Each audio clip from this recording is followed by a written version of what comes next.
தினமும் ஒரு ஹதீஸ். சஹாபாக்களின் வரலாறு. பிரசவம் பார்த்த ஜனாதிபதியின் மனைவி. அமீரில் மோமினின் ஹஜரத் உமர் ரலியல்லாஹு அன்ஹு அவர்கள் தங்களுடைய ஆட்சியின் போது சில நேரங்களில் இரவில் நகர் சோதனைக்காக சென்று நகரை பாதுகாக்கும் வேலையையும் செய்து வந்தார்கள்.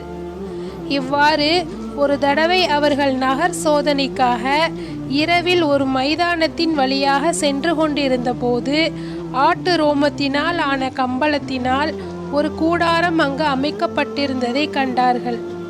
அதற்கு முன் அவ்விடத்தில் கூடாரம் எதுவும் இருந்ததில்லை.